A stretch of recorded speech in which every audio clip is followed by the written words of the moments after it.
businesses and organizations that believe Milwaukee offers a financial return and opportunities to invest in the public good. Organizations are doing remarkable work using arts and culture to transform neighborhoods. Earlier this year, Art Place, which is an initiative of the National Endowment for the Arts, recognized this area of Milwaukee as one of America's top 12 art places. The selection process was determined through a data-driven analysis, and Milwaukee shares this honor with cities like San Francisco, Miami Beach, and New York City.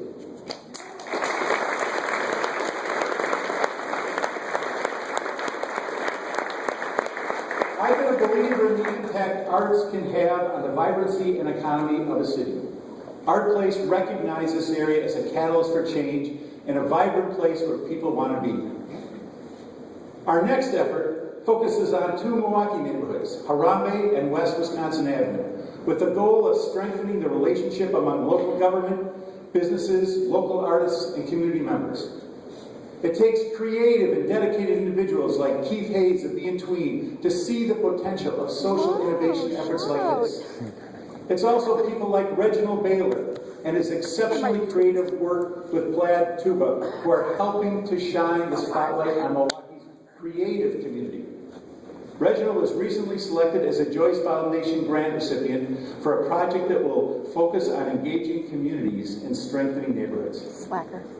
Our art scene is part of what's attracting young, creative, innovative, and civic-minded talent. Three individuals whose energy and commitment are producing real results are Ian Epstein of Milwaukee, Angela Damiani, and Jeremy Foyet of Art Milwaukee. Their efforts deserve our attention and thanks.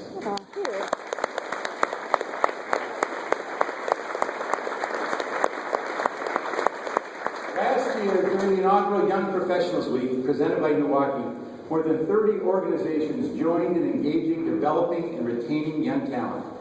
This year, Young Professional Week, coming up in April, will feature highly successful businessman Tony Shea, CEO of Zappos. The event will highlight Milwaukee as a great place where talented people choose to work and live. This past year, a group of Milwaukeeans came together to invest in local businesses. They created a group called Fund Milwaukee, designed to bring together local investors and local businesses. Individual Fund Milwaukee members have invested in the growth of great local companies like Purple Door Ice Cream, Bolzano Artisan Meats, Martha's Pimento Cheese, and Central Greens. Efforts like this fuel Milwaukee's future. Julie Kaufman, who did that great commercial, a Fund Milwaukee organizer, says the investors are simply believers in Milwaukee.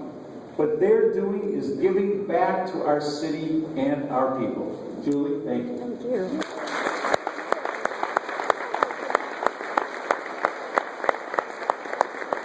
These are just a few of the examples of the many people in the trenches working to start new companies to change the face of Milwaukee. They are also passionate people in groups like Joe Kurgis of Generator, the GMC's Mike, Dan Steininger and Biz Starts Milwaukee, Sprinkler, Wisconsin Women's Business Initiative Corporation, Startup MKE, and Vet Transfer. Thank you all for all you are doing to make small businesses grow in Milwaukee.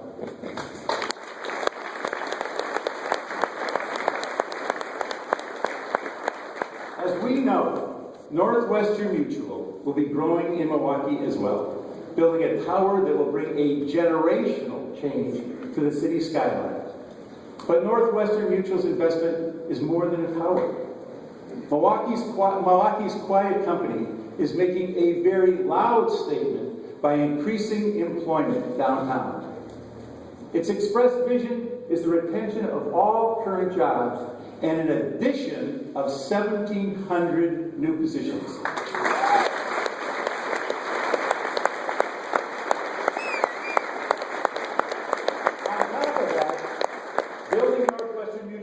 Structure will create hundreds of construction jobs for Milwaukee residents and generate new opportunities for Milwaukee-based small businesses. Yeah. There will be a job training component for our younger and less experienced workforce. Yeah. I want to thank Alderwoman Malele Roberts, Alderman Ashante Hamilton, Willie Wade, and Joe Davis for taking a personal interest in making sure that the training component will produce real results. This will be the largest construction project in downtown since the U.S. Bank building was completed in the early 1970s. Northwestern Mutual could have grown anywhere, but its leaders, especially John Schlifsky, said Milwaukee is the place they want to call home for generations to come. Thank you, John. Thank you, Northwestern Mutual.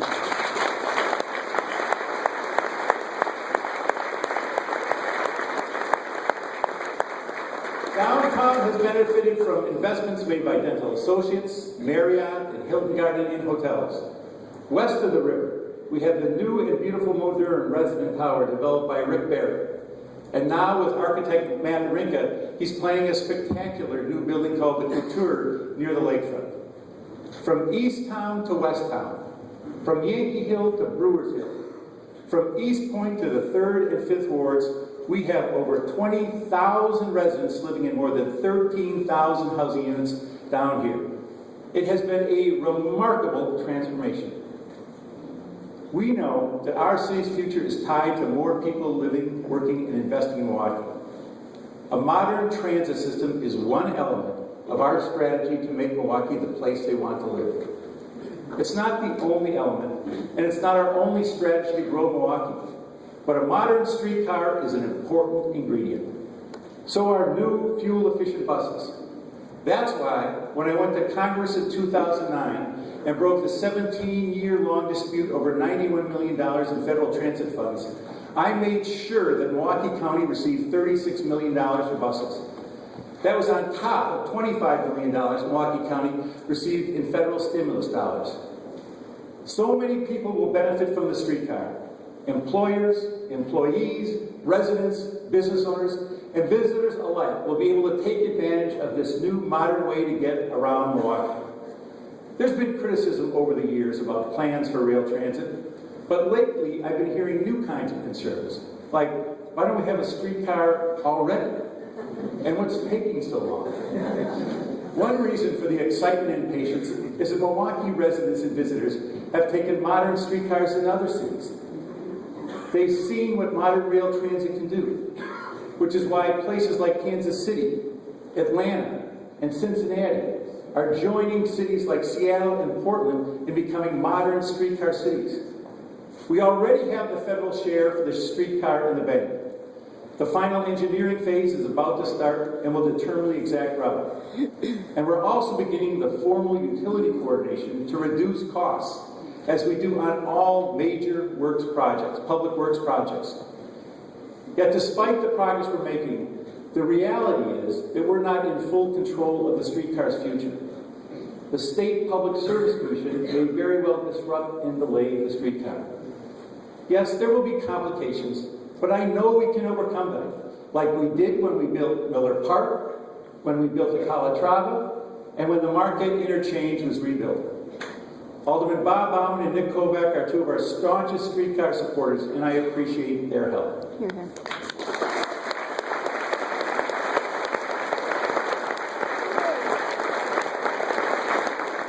What you can see today is ambitious and imaginative individuals have the power to dramatically change our cities.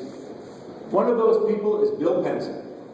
His company has stores across the country, and through Penzi Spices, he invites people to think differently about food. Bill is also thinking differently about the long, vacant Northridge Mall. He sees an opportunity for his company there. He also sees a destination for food lovers who can create vitality in Northridge. I agree.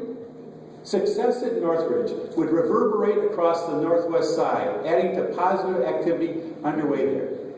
The newly created Granville Business Improvements District has focused energy on the economic future of the area. Alderman Bob Puente has added his support. And we have also partnered with the Village of Brown Deer to advance our mutual interests. With all of this, we have reason to be optimistic.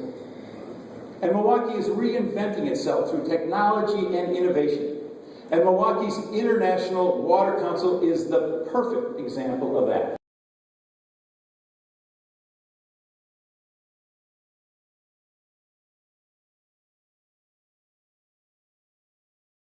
the number of water industry-related jobs.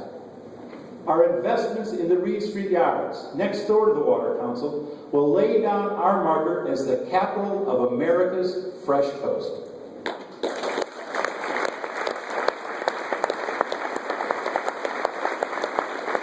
The city anticipates investing between $5 and $6 million in infrastructure, including streets and a riverwalk. The partnership is already paying off. I'm pleased Natural Resources Technology, a Pewaukee-based environmental engineering and consulting firm, sees opportunity and growth in Milwaukee.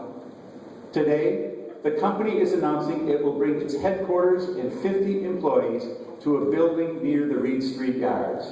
Wow.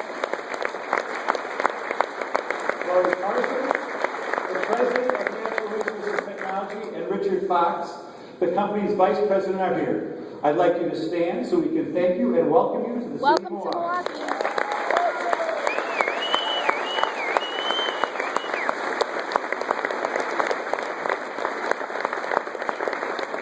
Natural Resources Technology chose this location because of its proximity to water-related research and businesses. The fact that UWM is a school of freshwater science, UWM School of Freshwater Sciences, and the Water Council Technology Accelerator Building are so closely tied, geographically and intellectually, didn't happen by accident. We are capitalizing on Milwaukee's strength in water industry and water science, and I thank all of our partners for their investments and commitments to Milwaukee. I'm certain Alderman Jose Perez joins me as he has been such an advocate for jobs and the water industry. The Milwaukee Metropolitan Sewage District is making significant changes in the Kinnickinnic River, where concrete removal and flood control efforts are adding public benefits that I know Alderman Tony Zielinski appreciates.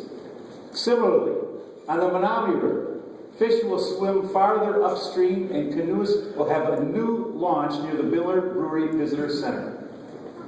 The Sewage District has taken the lead on another important effort. MMSD is investing in a stormwater study that is a key part of our redevelopment efforts in the 30th Street Industrial Corridor. By addressing the stormwater issues, we can protect businesses and property and make the area more attractive for future investment. This is important to our Century City efforts. Work at the former A.O. Smith Tower Automotive site is progressing well.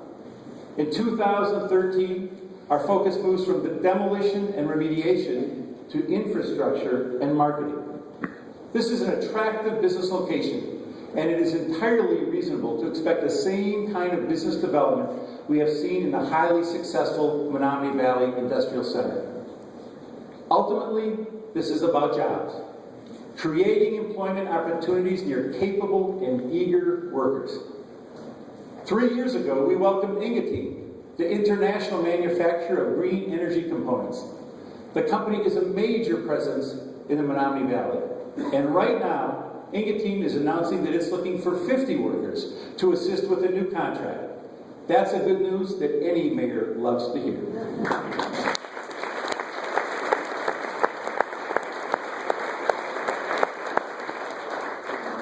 Last year, I introduced the Mayor's Manufacturing Partnership to address the shortage of skilled workers.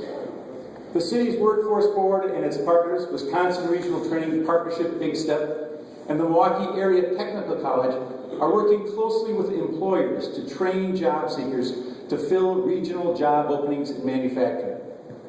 In just under a year, we have worked with 43 local employers to train, place, or advance the skills of nearly 500 people in manufacturing careers.